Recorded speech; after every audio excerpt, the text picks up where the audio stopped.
Assalamualaikum warahmatullahi wabarakatuh.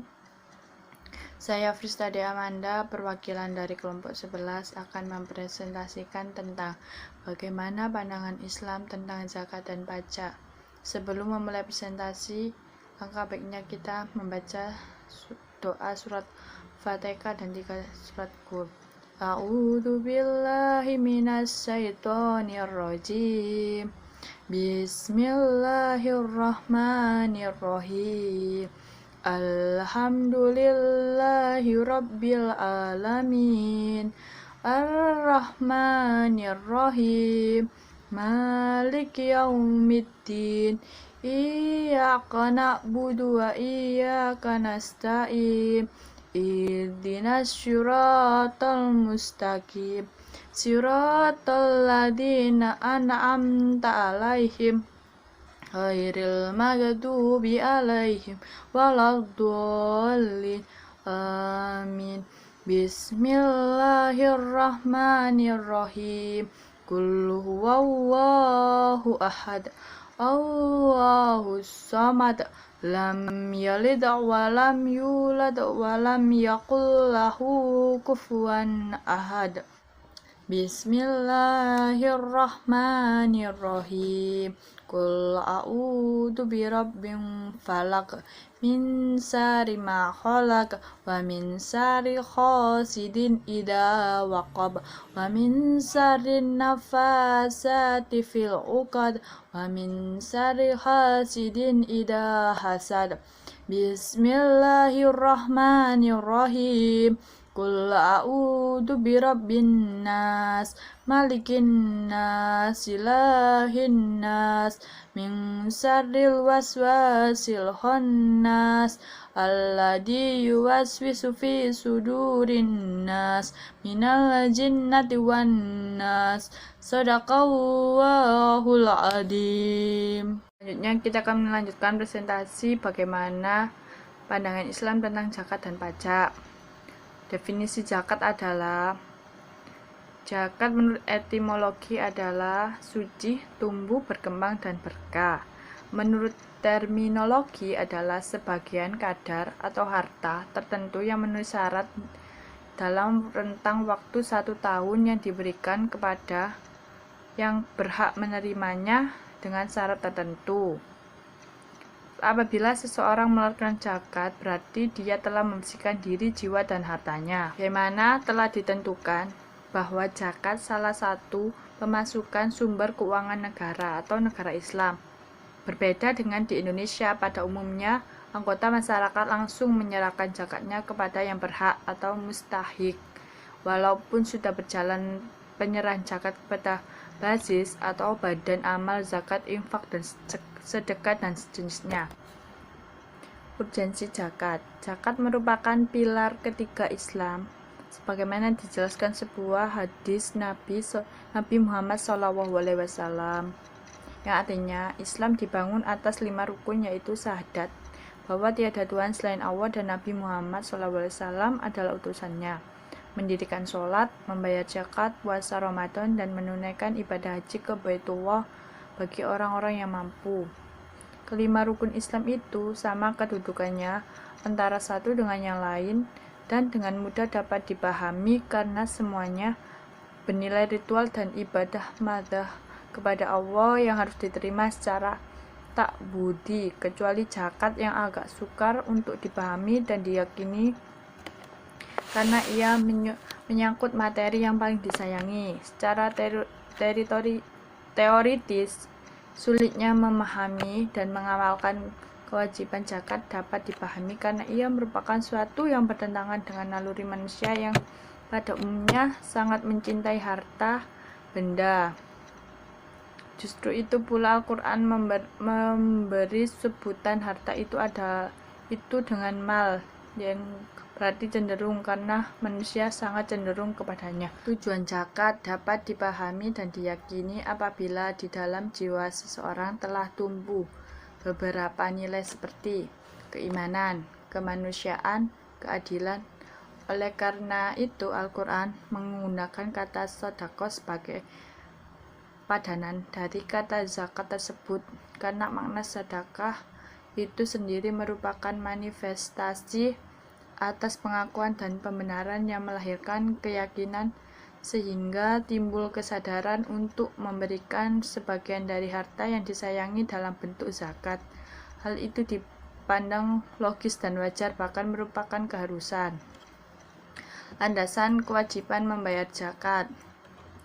Landasan diantaranya 1. Al-Quran, Surat Al-Baqarah ayat 43, artinya dirikanlah sholat dan tunaikanlah zakat dan rukuklah bersama dengan orang-orang yang ruku. Surat At-Taubah ayat 130, di mana ambillah zakat dari sebagian harta mereka, dengan zakat itu kamu membersihkan dan mensucikan mereka, dan mendoalah untuk mereka, sesungguhnya doa kamu itu menjadi ketentraman jiwa bagi mereka, dan Allah Maha mendengar lagi Maha mengetahui. Kewajiban zakat fitrah berdasarkan hadis yang diriwayatkan Ibnu Umar, yang dimana artinya dari Ibnu Umar radhiyallahu anhu bahwa Rasulullah shallallahu alaihi wasallam mewajibkan zakat fitrah sebesar 1 soh kurma dan 1 soh syar'i atas seorang hamba orang merdeka, laki-laki dan perempuan, besar kecil dari orang-orang Islam, dan beliau memerintahkan agar dikeluarkan sebelum orang-orang keluar menunaikan sholat. Hikmah zakat. Hikmah zakat adalah memberikan peringatan dan ancaman yang keras terhadap orang yang enggan mengeluarkan zakat. Hikmah zakat. Ajaran Islam memberikan peringatan dan ancaman keras terhadap orang yang enggan mengeluarkan zakat.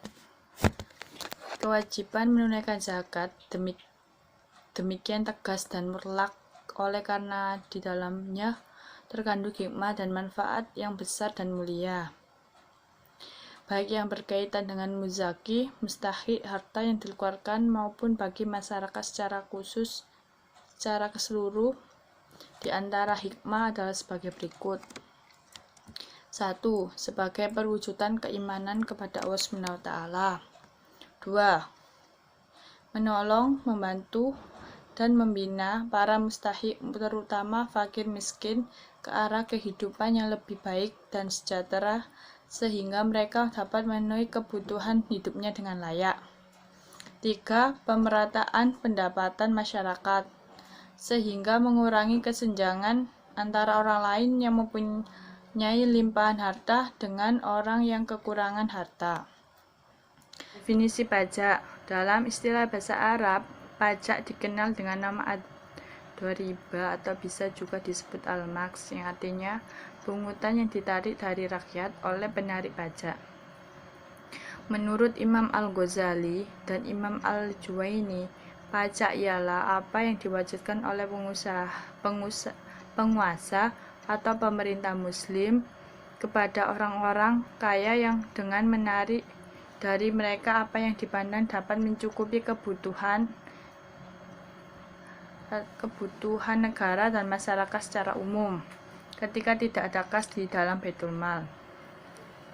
Adapun pajak menurut istilah kontemporer adalah iuran rakyat kepada kas negara atau pemerintah berdasarkan undang-undang, sehingga dapat dipaksakan dengan tiada mendapat balas jasa secara langsung. Di sana ada istilah-istilah lain yang mirip dengan pajak atau ad-dhariba, diantaranya adalah 1. Al-jizyah atau upeti yang harus dibayarkan ahli kitab kepada pemerintah Islam. B. Al-qarz pajak bumi yang dimiliki oleh negara Islam. C. Al-usyur bea cukai bagi para pedagang non-muslim yang masuk ke negara Islam. Hukum pajak dalam ilmu fikih Islam. Berdasarkan istilah-istilah tersebut di atas atau al-jizya, al-qarz, dan al-usyur, kita dapatkan bahwa pajak sebenarnya diwajibkan bagi orang-orang non-muslim kepada pemerintah Islam sebagai bayaran jaminan keamanan. Maka ketika pajak tersebut diwajibkan, para ulama dari zaman sahabat, tabi'in hingga sekarang berbeda pendapat di dalam menyikapinya. Pendapat pertama menyatakan bahwa pajak tidak boleh sama sekali dibebankan kepada kaum muslimin karena kaum muslimin sudah dibebani kewajiban zakat. Di antara dalil-dalil syar'i yang melandasi pendapat ini adalah sebagai berikut. Pertama, Quran surat An-Nisa ayat 29. Yang kedua, Rasulullah SAW bersabda, "Janganlah kalian berbuat zalim," atau beliau mengucapkan 3 kali, "Sesungguhnya tidak halal harta seorang muslim kecuali dengan kerelaan dari pemiliknya." Hadis riwayat Imam Ahmad 5/72 nomor 20714 dan disahihkan oleh Al-Albani dalam Sahih Wadafi Jami'us Sahih nomor 7662 dan dalam Irwajil Galil nomor 1761 dan 1459.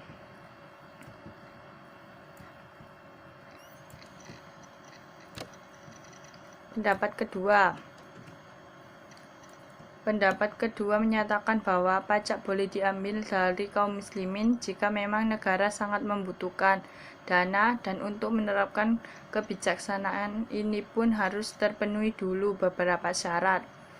Di antara para ulama yang membolehkan pemerintah Islam mengambil pajak dari kaum muslimin adalah Imam Al-Juwaini di dalam kitab Yats Al-Mumam halaman 26, Imam Al-Ghazali di dalam Mustafa 426, Imam Al-Shatib di dalam Al-Tisqam 2358, Ibnu Abni dalam Syia Ibnu Abidin 2336-337 dan selainnya.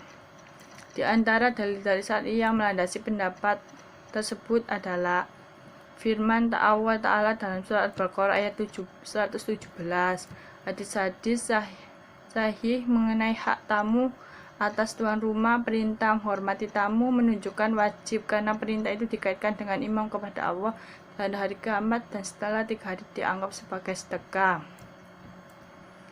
Ayat Al-Quran yang mengancam orang yang menolak memberi pertolongan kepada mereka yang memerlukan, seperti halnya dalam surat Al-Ma'un, di mana Allah menganggap celaka bagi orang-orang yang enggan menolong dengan barang yang berguna bersamaan dengan orang yang berbuat riya.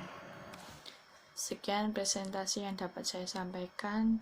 Sekali lagi mohon maaf apabila ada salah kata. Wassalamualaikum warahmatullahi wabarakatuh.